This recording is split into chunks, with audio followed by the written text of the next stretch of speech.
Welcome back. This review is on 2025's Wolfman, which is a retelling of the classic story about the man who turns into a monster. This movie is brought to you by Blumhouse Studio, which is the studio that did movies like Get Out, The Invisible Man, Megan, and The Black Phone. This movie is directed by Lee Whannell, and it's starring Christopher Abbott, Matilda Firth, and Julia Garner as the primary family of three that this movie is centered around.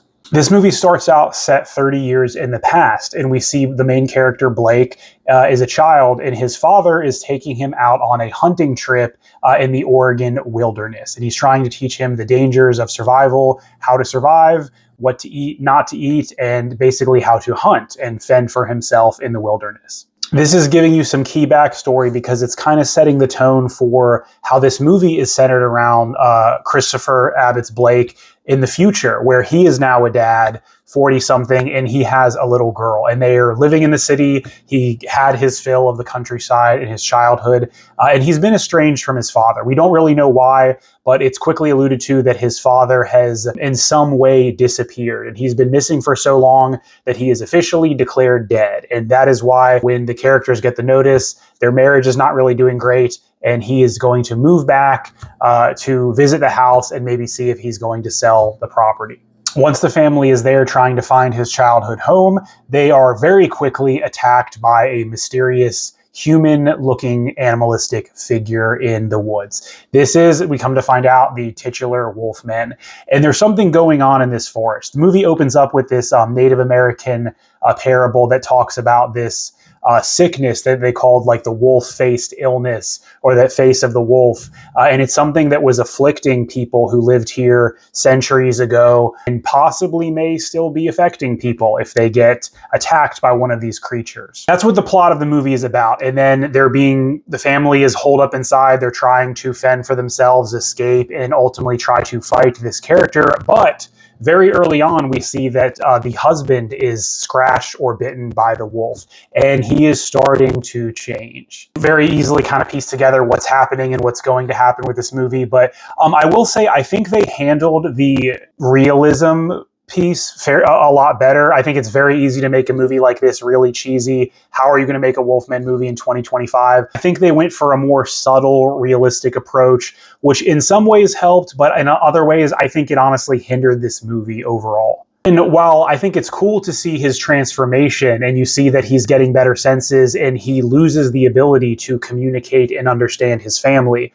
and vice versa. It's almost like he's turning into a dog, a wolf, and you kind of see what that would look like. And the movie does an interesting job with showing you both perspectives, how they can't understand what he's saying and vice versa. But he doesn't really know what's going on, and neither do they, but they know that something is happening to him.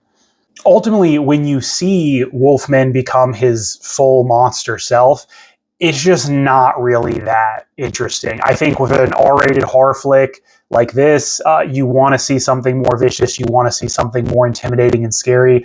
I didn't really see that at all. I know that they went for realism, but you're kind of just seeing a guy who looks a little bit more animalistic. His eyes, his face barely has fangs. Nothing really changes about him. He gets a little bit hairier. I didn't really see anything that was remotely approaching the werewolf look. I honestly wanted to see that. I think it would have been a little cooler in this movie to see them fight each other and to see everything going on with two, massive werewolves that look something like this.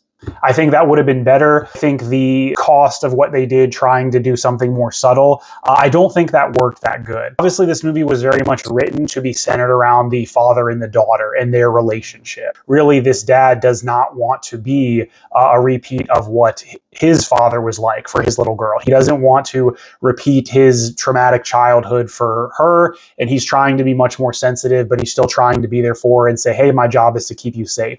And that's a theme that kind of comes back a few times. I think they could have done more with that. I think I would have really liked to see more of the relationship of his father and him fleshed out. I think they show you the backstory, they show you what happens and why, and then all of a sudden it's 30 years in the future and we don't really know anything that happened in between, other than they lost contact, and his dad is assumed to be dead. So moving on, I'll say this first, spoiler alert, It's pretty obvious very early on that the Wolfman who is attacking the family is his dad. It's very easy to presume that. It's all but obvious. You kind of see it from just certain things. I honestly think even the actor resembled him a lot, and you're kind of like, oh, that's probably his dad. He disappeared, and they never know what happened to him. Oh my gosh, is he the Wolfman? Like, it's pretty obvious. I don't know how much the movie tries to hide that or not, but eventually it's confirmed. You see the tattoo, they realize that's his dad. Okay. So now at this point, the guy's already becoming a werewolf. And then at the end, he is fully transitioned into this monster, and he's starting to lose the ability to recognize his family. He's still protecting them for a while, but eventually he knows he's going to lose control, and he's chasing his family, but he actually very much wants them to kill him and put an end to his suffering, which does happen in a way that comes full circle with the beginning, which I thought was handled pretty well. When the childhood scene when he was going hunting with his father, they're taken up into a deer blind, and we think his father is shooting a bear, but we know it's not a bear. We know that even in the past, there have been other wolfmen in these woods. That's also where the movie ends. It very much comes full circle, and we see that the daughter knows hey, he doesn't want to go on like this anymore, Mom, and she has a gun, and the father basically forces them to put him out of his misery, and they do kill him.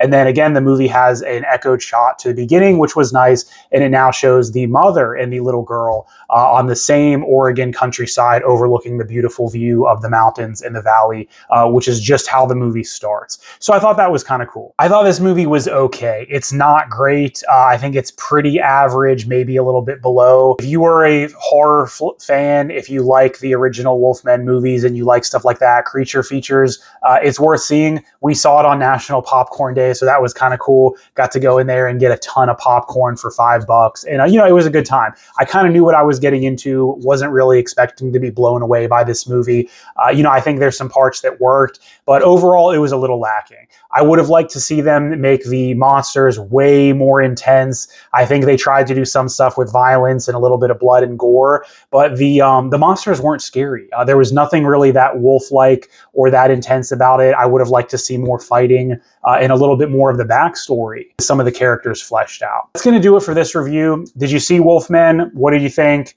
Stay tuned for more. Thanks.